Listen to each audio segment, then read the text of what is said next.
Hello? Hi, Glenn. It's GinA calling from 50 High Street. Hi. Hi. I'm calling because I really want to resolve this with you and the Mm-hmm. tenants here in this building. And I was hoping, well, I'm sitting here quite nervous right now calling you because I don't know what to say except to ask for us to sit down and talk about what's going on. And I was hoping that all of us in the building can maybe have a quick sit down, maybe on the front lawn, and talk about what's going on and what my basic background is, so that people understand that I'm not some kind of druggie or alcoholic or someone involved in all these other things that people may be presuming about me. I need to live I don't here. think anybody's presuming any of that, Gina. But they're treating me. Why am I being treated this way? Why, why am Well, I? can I tell you? Can I tell you? Yes, please. Okay. The noise was an issue for 3 or 4 nights, obviously, since the police finally got called.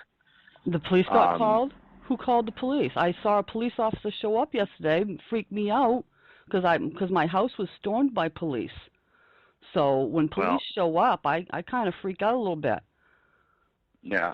They were called on me? For the noise, yes. Too loud music.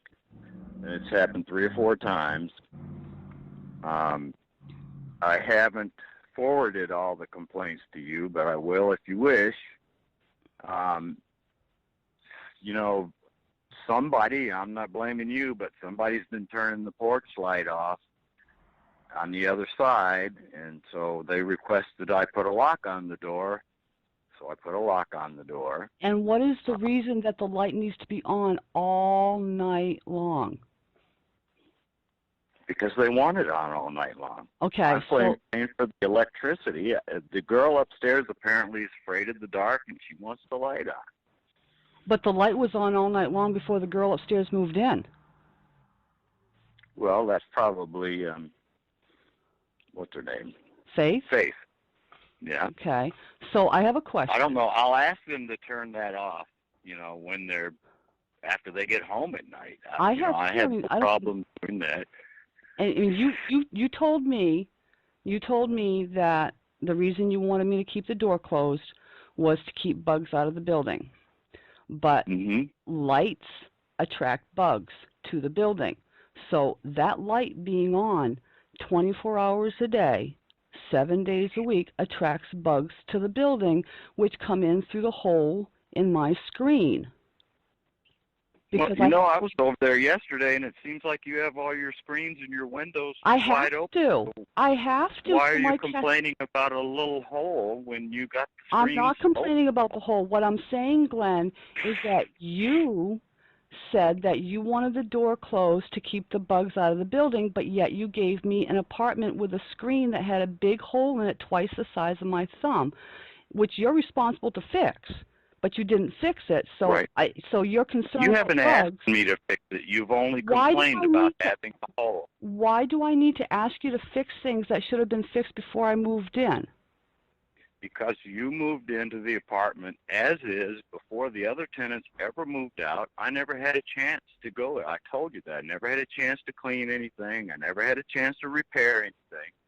Because you moved right in, and then you told me you didn't want to have any personal contact with you. Well, only after 48 hours. I can't go in and fix stuff if Glenn, you want it fixed. Glenn, okay. This is an example of what I've been dealing with landlords for 31 years, and this is why I am now anxious. You had 48 hours to tell me, no, I can't rent you the apartment because I don't want to give it to you dirty, and therefore I don't have time to clean it to let you move in when you need to move in, so I'm sorry, Gina, you can't move in. That would have been the thing to do, but that's not what you did. You said, yes, I understand that you're disabled. I understand you're homeless. I understand you need an emergency place to live, so you can have this unit, but you're going to have to clean it yourself. And you have to give me every penny of your money to move in. Now, the girl upstairs, I overheard her say to Faith that you let her move in with next to no money at all, and then I see a rent. Okay, Gina. No, Let me explain. Let me finish. I let you speak. Please. All right. All right. Please. Yep. Go ahead. Okay. Go ahead. I rented from you, Glenn, because I trusted you to tell me the truth. You said you were honest to a fault. You said you were so honest that you get yourself into trouble. And now we have a situation where I'm wondering if that's true, because you demanded, knowing my situation, you demanded that I give you every penny of the rent. When you knew I had no income, I had somebody who was fronting me $750 who pulled it out of their pocket and gave it to you in front of me. And then the opposite action happened with the girl upstairs who's not in a desperate situation, who has supports from her parents and her family and her friends, and she's allowed to move in with pennies on a dollar. And she's, I mean, Glenn, I'm really having a hard time as a reasonable woman wrapping my brain around what has been happening with me here. And now, 48 hours after I moved in, I'm beginning to be harassed by complaints about allegedly loud music when I can't even hear my music outside. My caseworker can't hear my music in the other hallway. If the police were called on me yesterday, they never came to my unit. So, you know, I don't understand what's going on here, but I'm trying to resolve this because my very limited activities here are obviously perturbing everybody on the property. And that was not what I wanted. That's the exact opposite of what I was seeking when I came here. And I'm getting the opposite of what I asked for, was a peaceful place to live. And I've got nothing but anxiety because I've been restricted in what I can and cannot do. And the few things that I do, I'm complained about. I can't turn off the porch light to have darkness because I told you I work at night because I like the darkness. But now I can't even have darkness because somebody wants to waste electricity all night long, which they're not paying for. Okay, all right, fine. And I can't let the cats out through the front door because you don't want bugs in the building, but yet I get a window with a screen in it that's got a hole in it twice the size of my thumb that let bugs in at night. Okay, that's not my under control. And then we've got a girl upstairs who's got Rent-A-Center coming to her building a week after she gets into this apartment for pennies on a dollar, and here I sit with no money at all, cleaning your last tenant's mess because you didn't take the 48 hours to clean it for me, or you didn't tell me that you didn't have the time to clean it, so I couldn't move in, so now I have to clean it. But that's okay, because I was a disabled homeless woman desperate of a place to live. Is that what you're saying to me? Because I needed an emergency place to live, this is the conditions that I have to live in. Because I'm trying to Are you understand. finished for a minute? Thank You're bringing you. up so many points I can't keep track of what you're saying. And that's my point, is this is what I have been overwhelmed with. I moved in here for the simple purpose of living here safely, so I had a peaceful place to live, and now I'm dealing with all of these things because 3 people in the building are complaining about the few things that I do. Okay. I see my yard now. Okay. I'm done. Okay. The reason I let you move in is because you were basically, I consider, ranting about, no, I'm leaving that tent tonight, I'm going, you know, and I felt sorry for you. Didn't want you to sleep another night in the tent. You kept mentioning it, bringing up, no, I'm not spending another night in that tent. So I said, okay, you can go in this apartment. You made me wait. You know, you said you'd be there at 6:30. I don't think, you know, you really didn't show up till 7. Then you had to go to an ATM because you told me you had the money, but you didn't have the money. And, you know, so I wasted at least an hour and a half of my evening waiting for you. And I let you in that apartment as is because you were basically refusing to sleep in the tent, and I was the only person that could help you, so I helped you. Well, I appreciate. That's where that goes. Okay, and let me interject. I'll let you. Let me finish. I'll let you finish. So let me interject real quick. Okay, I appreciate that you. I appreciate that you tapped into your generosity of heart. The fair thing to do would have been to say, GinA, I appreciate your situation, but I can't let you move in to this place in this condition. So I'm sorry, but you're going to have to go somewhere else. That would have been a fair thing to do, to give me fair warning of what I was getting into. But you didn't, and now we're in the situation, and I Yes, signed I a year did. lease. When the first day you saw that apartment, I told you, if you got it, you're telling me you have to move, you have to move, you have to move. So And I told you, okay, you can move into the apartment as is, which I've done to people before who want to hurry up and move. I tell them, if you want to move in, fine, but you got to clean. I haven't had a chance to do anything. So you've got a broken window. Okay, I understand. I hear what you're saying. So okay. And the deal I make with another tenant has nothing to do with you. They asked for help. You never asked for help with moving in or money or anything. They did, for the most part, depending on their application, I would make a determination of whether I want to let them move in with their rent being late. Their security deposit is paid. Most of their rent is paid. And the rest of it I'll get next month. That's the deal I made with them. That's a fair response. That's a fair response. May I respond? It's my business.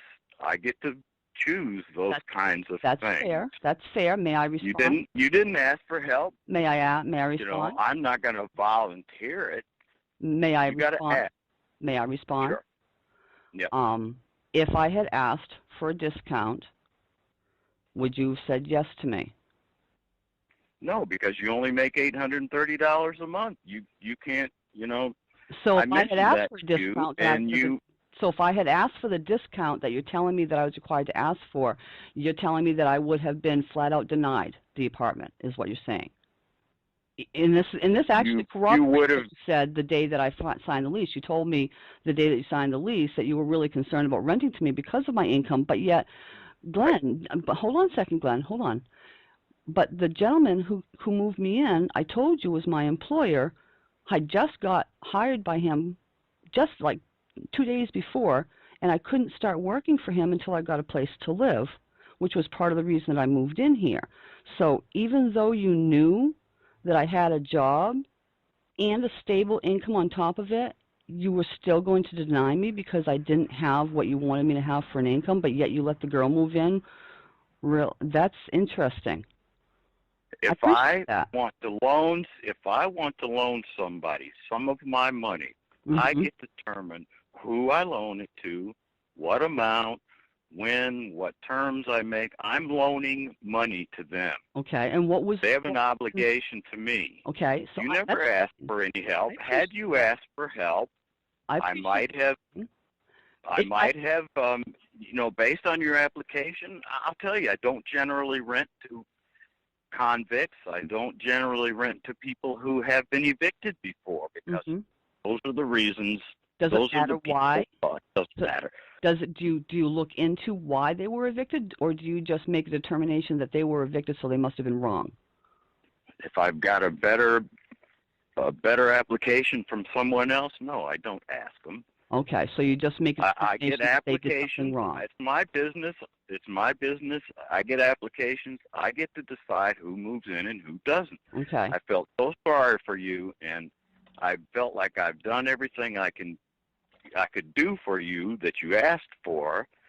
I'm not going to loan somebody money. We've offered to help you if you're not happy there. Move out, give you all your money back, and volunteered to loan you some money if you need help. I don't know, Tina. I don't know I think the best thing to do is to almost forget about what's happened here and go forward, and things will smooth out. I don't know. Only if all these things, all these threatening letters I'm not getting threatening, Glenn. Oh, come on. Glenn, if you about lawyers. Glenn, if you find someone asking for fair treatment to be threatening, then we are going to have a serious problem, because all I have asked for is fair treatment, and I've not received it. I have not received fair and equal treatment. Specifically, let me know. Excuse me? Specifically, let me know. Specifically, let me know how you've been treated unfair, and we'll see if we can work it out. Well, Let me know. What is it? I sent you an email. I sent you, like you just said, a very long email, and there are several bits of information in there about how I've been treated differently, and unfairly, and I don't think you have. I don't get it. I don't understand where you're coming from. Okay. And I'm you talk about feeling threatened all the time. I'm feeling threatened by you called on me that you are looking for a reason to force me to evict you so you can sue me. That's where I'm from. I'm afraid and I'm traumatized. No, absolutely not. And this is what your presumption that you just stated right there. You just said that you're presuming that I'm trying to do these things to force you to evict me so that I can turn around and sue you because you think I'm a sue-happy tenant. Okay? That is so completely wrong and so completely opposite of my true intentions, which clarifies what you think of me, okay? And this goes right to the point of our problem. You believe, and if I'm wrong, please correct me. But yeah, how do you know what I believe? Because you're telling you think what I believe. Go ahead. You just told me that you believe I am a tenant who is trying to force you to evict me. I didn't tell you to believe that. I said I was afraid of that. You're afraid of, okay? So why? Yes, I'm traumatized. Why are you afraid? Why are you traumatized by my asking for fair treatment under the Fair Housing Law? What has not been fair? Okay. What has not been fair? And that's what I need to know. Okay. And well, I don't do it again. Well, okay. This call is exactly why I used my caseworker as an intervener, because I am struggling to hold myself together right now. I am obviously in an inferior situation. I am a tenant.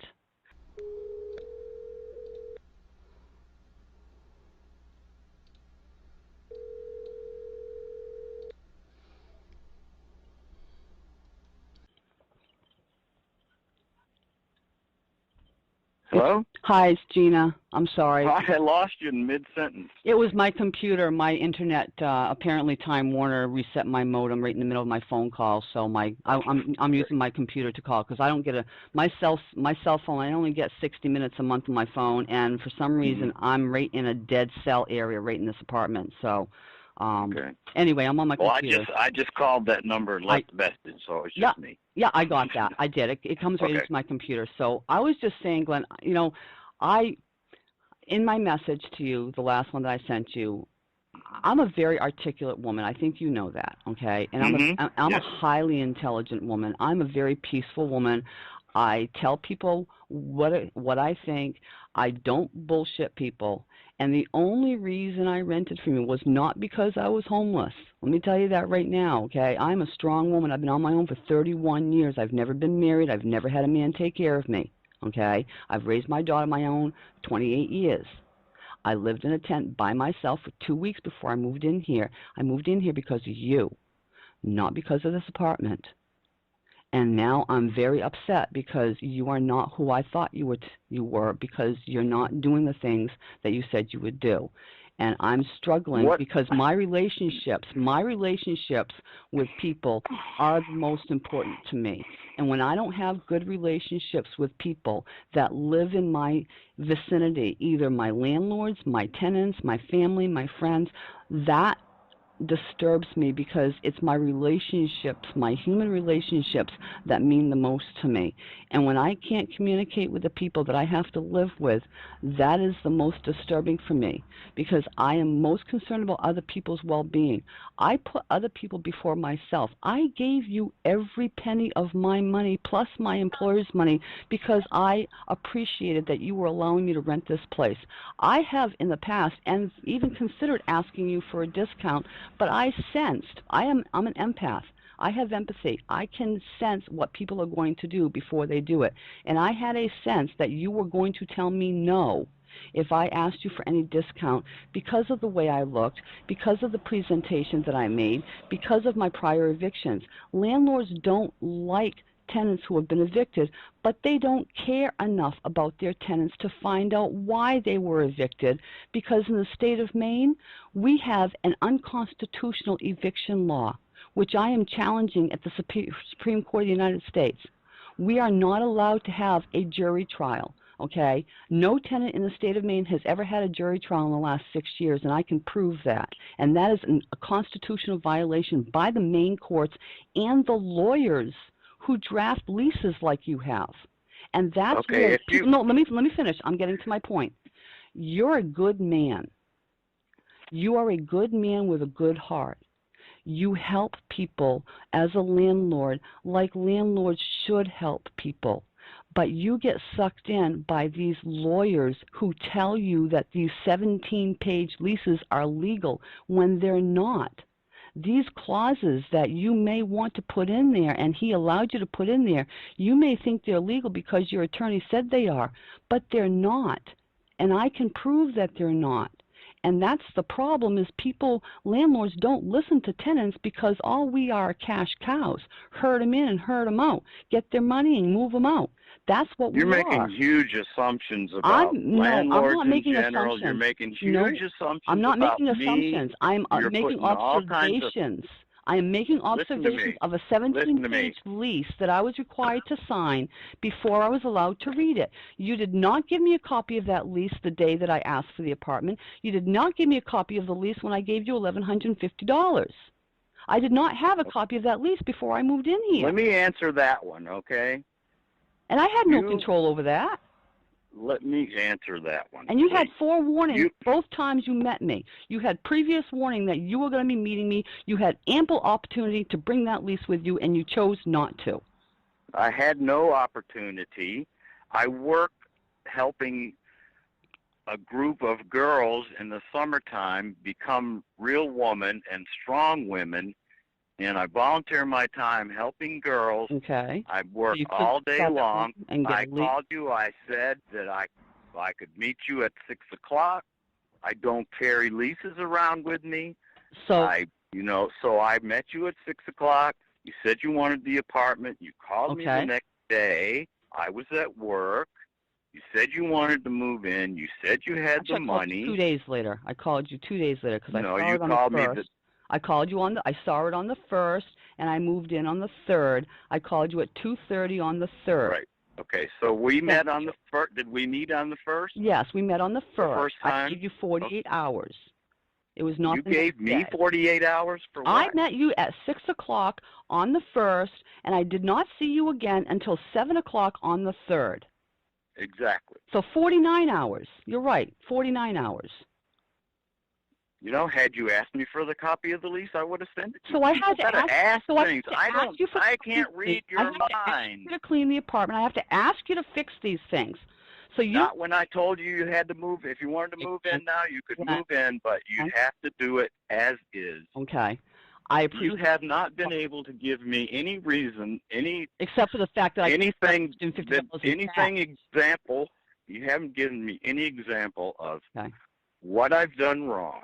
Okay. So I think maybe what would help is if you made a list or something. I'm willing to talk to you. I'm willing to work with you, but you've got to tell me what I've done wrong before I can fix it. I sent you the message that you just referenced in the previous phone call. You said I've sent you threatening letters. No, they're not threatening. They're messages about the unfair treatment, and you're telling me that I need to send you a list. Well, I just sent you a list. I can send you a longer list, because I have a lot more items that I did not put in the last email I sent to you. You also have 3 days to get out of a lease that you don't agree with. I never heard from you that you wanted to get out of the lease, that you didn't agree with it. Glenn, this conversation is it's either spinning in the mud or it's going down fast. And yes, you let me know what I've done wrong, and I will try to work with you. I will do the best I can. Tell you what I'm going to do, because I spoke with Raylyn, and Raylyn told me that her conversation with you went very similar to the way our conversation is going now.